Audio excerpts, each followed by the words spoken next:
I never thought the day my son knocked on my door demanding money would come. The words echoed in my mind as I straightened the little vase of daisies on the kitchen table. I had worked for decades building my life from scratch. A small house, a savings account I guarded like treasure, and the quiet comfort of independence. My home smelled of clean linen and fresh coffee, a place where I was finally free from the constant needs and complaints of the world outside. And then the phone rang. "Mom, hey, you free this weekend? We thought we'd stop by," my son said, his voice light, casual. But there was something beneath it. A faint edge of expectation, a subtle insistence that made me hesitate. I paused, my fingers tightening around the receiver. "Of course, sweetie, just tell me what for," I asked, masking the sudden unease rising in my chest. "Oh, nothing big," he replied smoothly. "Just a visit. Catch up. We'll bring something for you. Something for me." The tone was too polished, too practiced. And then I remembered the small signs over the years.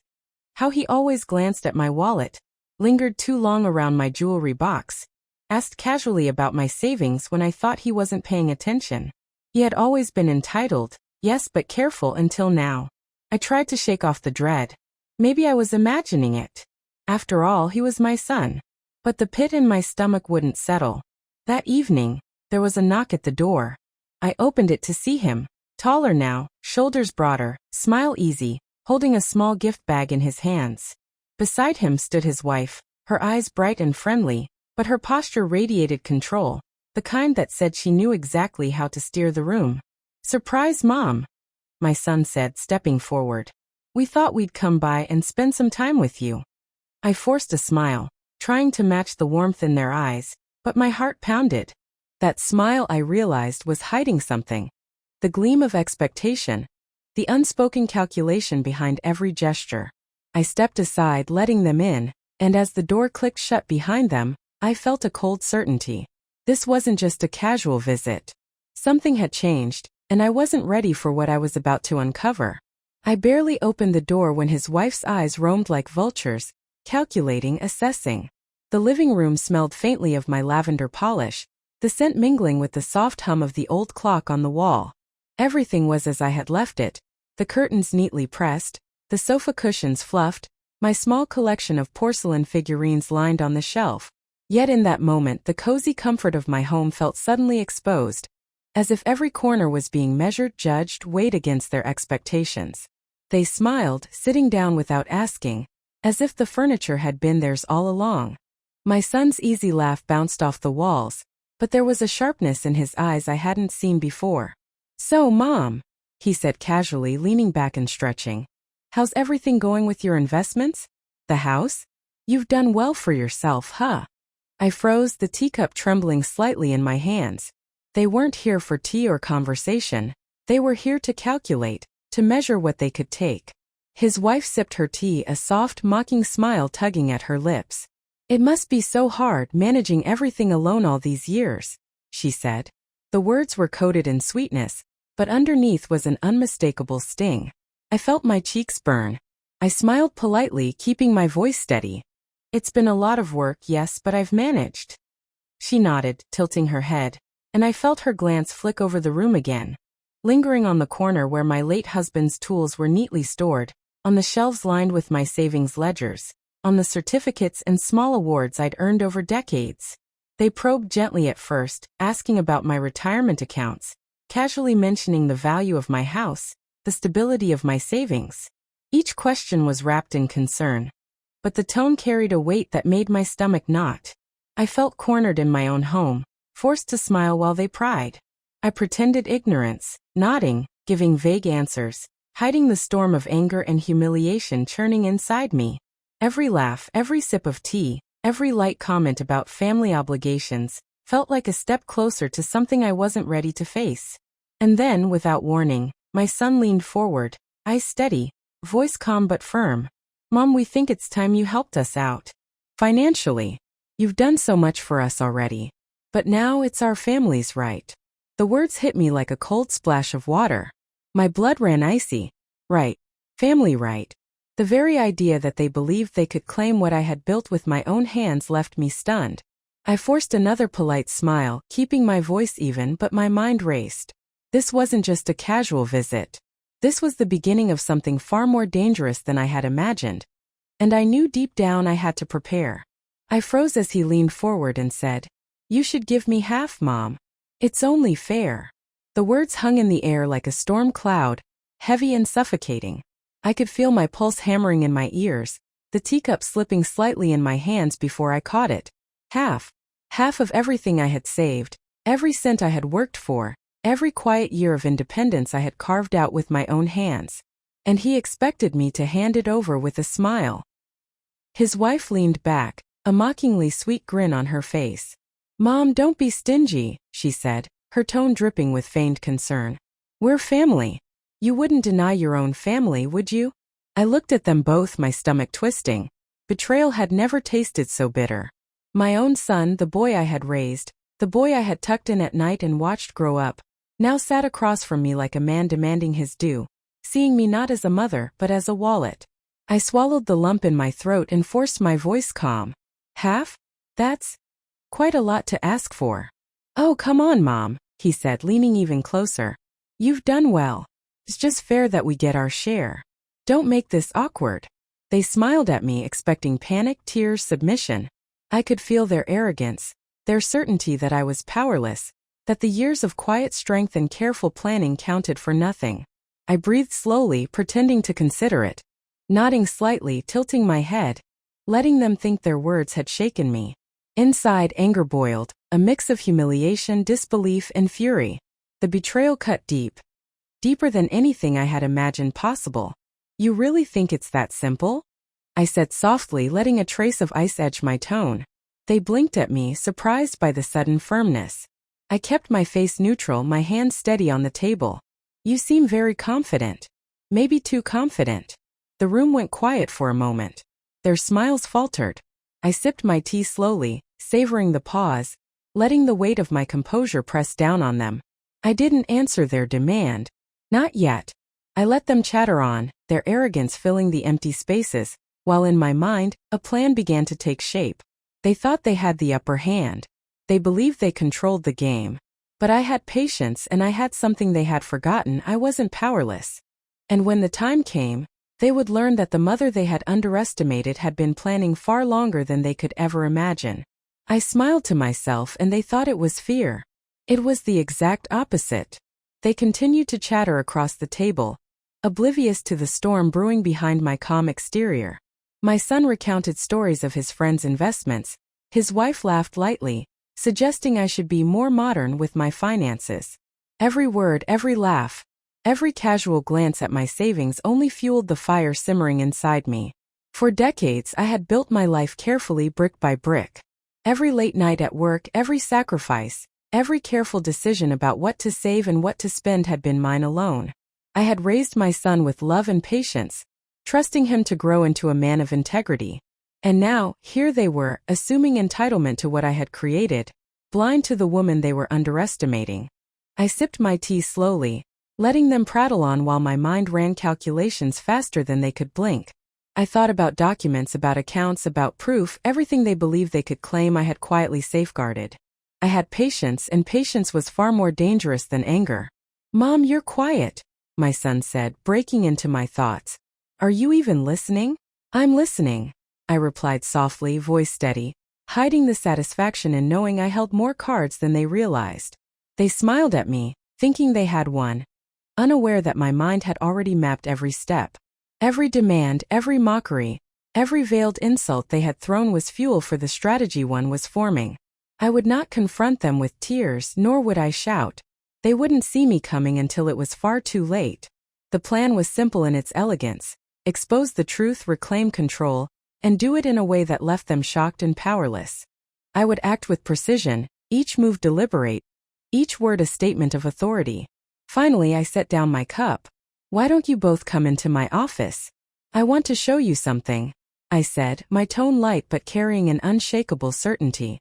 Their eyes brightened with curiosity, unaware that stepping into that room meant stepping into my arena. And for the first time that day I felt a thrill, the thrill of knowing the game had shifted and the next move was mine. I led them to the study and watched their faces change as I opened the first drawer. The room smelled faintly of polished wood and old paper, a comfort I had always found in the quiet of my office. My son and his wife followed, their casual arrogance still lingering, but I could sense curiosity pricking at the edges of their smiles. I reached into the top drawer and pulled out a neat stack of papers, bills, statements, and documents that quietly testified to decades of careful planning and independence. They leaned closer, eyes scanning the papers, and I watched the smug confidence drain from their faces. All of this? My son stammered, his voice uneven for the first time that day. Yes, I said softly, letting the weight of the word hang between us. Every cent, every account, every little thing I've worked for myself. His wife stepped forward, lowering her voice to a whisper. Mom, we didn't know. You didn't know. I echoed, tilting my head. You came here, assuming my work and my life could be handed over to you with a smile. You assumed I was powerless. Yet here we are. I could feel the shift in the room. My pride swelled, a quiet fire growing inside me. For years I had been underestimated, dismissed, treated like a resource rather than a person. But now, standing before them, I saw the doubt creep into their expressions, their certainty cracking under the weight of the truth. My son's face hardened, his jaw tight. You can't just, this changes nothing. We're family. You owe us. I lifted a hand, calm and unwavering. Oh? No. You thought greed would be rewarded. But every choice has consequences, and yours are just beginning to reveal themselves. Their eyes flicked nervously to each other, realizing for the first time that they had misjudged me. Their arrogance, once so unshakable, now trembled like a fragile vase on the edge of a table. I closed the drawer slowly, savoring the small victory, the subtle reversal of power. I had not shouted, I had not begged, I had not wept. I had only shown them the truth, and that truth carried a weight far heavier than any demand they could make. And as I watched them shift uncomfortably, trying to regain control with half-formed threats and faltering smiles, I knew something that they didn't yet understand. Underestimating me had been their greatest mistake. I looked him in the eye and said, You think money makes you my equal? Think again. The room fell silent, the weight of my words pressing down like a hand on their shoulders. My son's face tightened, his eyes flashing with anger. But it was no longer fear in mine, it was clarity, a quiet power they had never seen before. You're overreacting, Mom, he snapped, voice rising. We're just asking for what's ours. You've been selfish all these years. I shook my head slowly, letting the disbelief on his face fuel the calm I felt. Selfish? I built this life from nothing. Every penny, every hour of work, every choice I made was for this home, for our family. And yet, you think you can waltz in and claim it as your right. His wife, standing a step behind, tried to interject, her tone a mixture of mock sympathy and defensiveness. Mom, you don't understand. We're just trying to steal. I cut in, my voice steady but sharp. Because that's what this looks like. You came here smiling, pretending to care, while counting my savings like coins on a table. You thought I was weak. You thought I'd hand over my life without a fight. They both faltered, the smiles slipping, leaving the cracks of guilt and panic visible in their expressions. For the first time I saw the power shift. The humiliation once mine had quietly moved to them. You've manipulated me, my trust, and even my son. I continued, letting each word land carefully. You wanted everything without earning it, without respect. And yet here you are, exposed for what you truly are. My son's fists clenched, trembling with anger.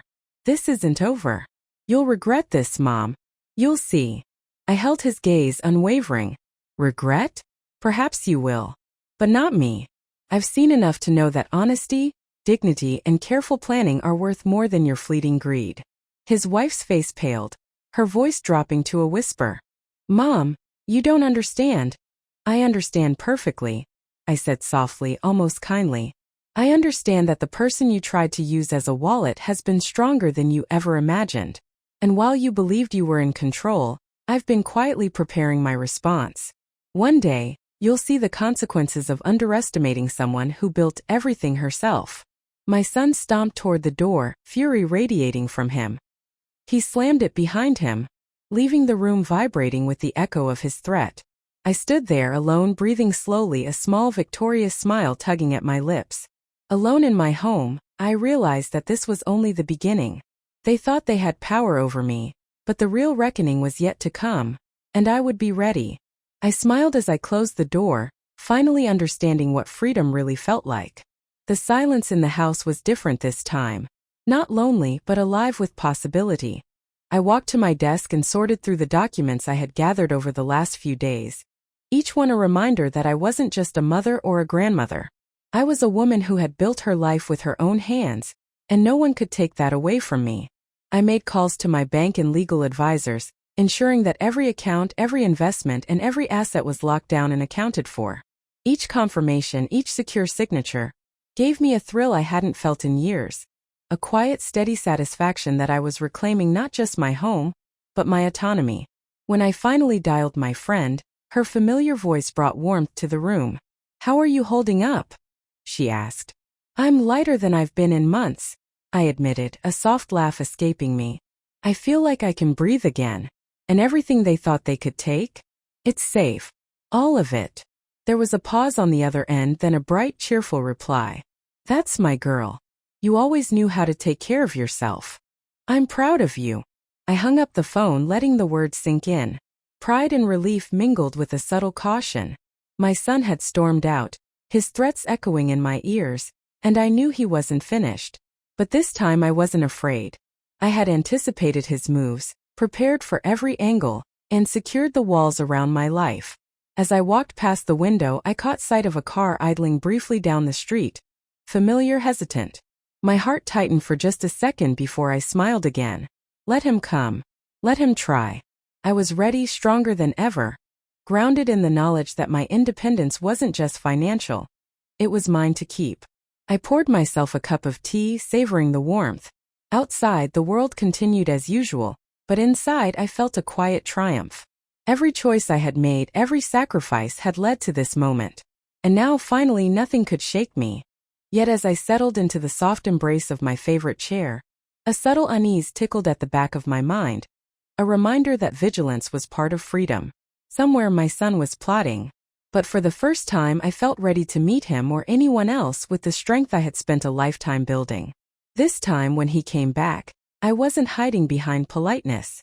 The doorbell rang, sharp and impatient, and I opened it to find my son and his wife standing there, faces set in arrogance. But I felt no fear. Only clarity. Only the quiet power of someone who had weathered betrayal and emerged unbroken. "Back so soon?" I asked, voice calm but firm. I wasn't expecting another visit, but I suppose curiosity never leaves you. My son opened his mouth and I raised a hand. "Save your excuses. Save your demands.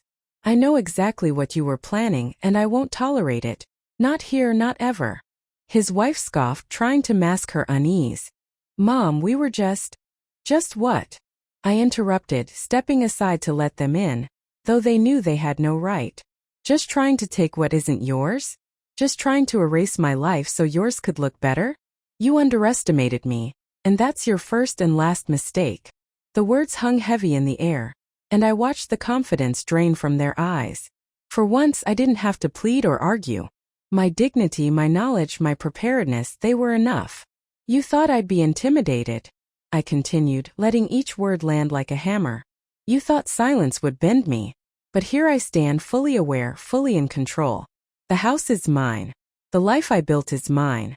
And your entitlement won't take a single thing from me." My son's face reddened, and he tried to force a sharp retort.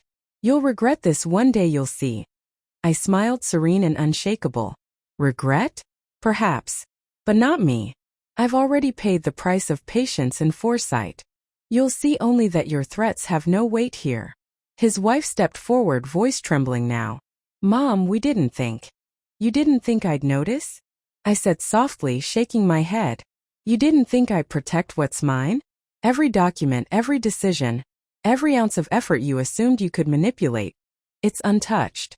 And it always will be." The air between us crackled with tension, but I didn't flinch. They had tried to reduce me to a shadow in my own life, but now the roles were reversed. Their pride, their assumed dominance, had collapsed under the simplest truth. I had never been powerless. My son turned on his heel, dragging his wife with him, muttering threats that no longer frightened me. I closed the door behind them, listening to their footsteps fade, and felt a weight lift that I hadn't realized I'd been carrying. I walked through my home, touching the walls, the furniture, the things that had once been mine, and now fully were again. Relief, pride, and a deep, steady sense of liberation flowed through me. I had defended my boundaries, reclaimed my dignity, and reminded the world and myself that no one, not even family, could erase me. Sitting down in my favorite chair, sunlight streaming through the window, I whispered to the quiet room, "This is my life, my rules, my home, and it will never be otherwise." For the first time in months, peace didn't feel fragile. It felt earned, unshakable, and permanent. And in that quiet certainty, I knew no one would ever underestimate me again. I learned the hardest lesson. Love alone doesn't guarantee respect. Sitting by the window, I traced the sunlight dancing across the floor I had fought so hard to protect.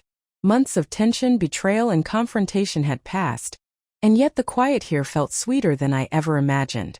I thought about my son, about his wife, about the moment I realized that family ties could be twisted into chains if you let them.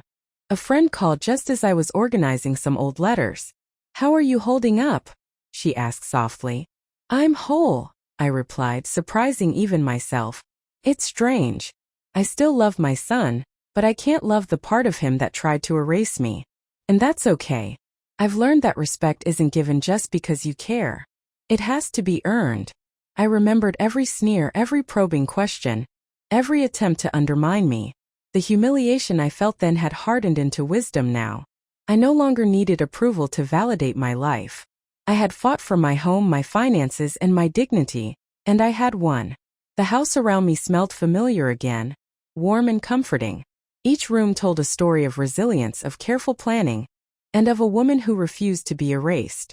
My late husband's memory, my years of work, my independence, they all belonged to me untainted.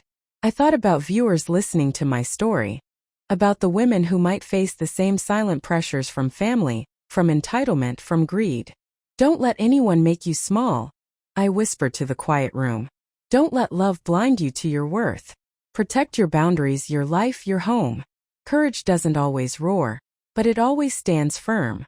A gentle smile spread across my face as I set down the letters.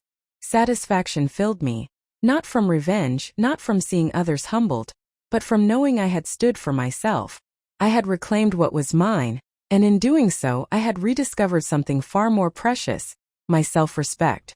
Sometimes I realized the strongest love is the one you give yourself. And in that love, no one, not even family, can ever take what truly belongs to you.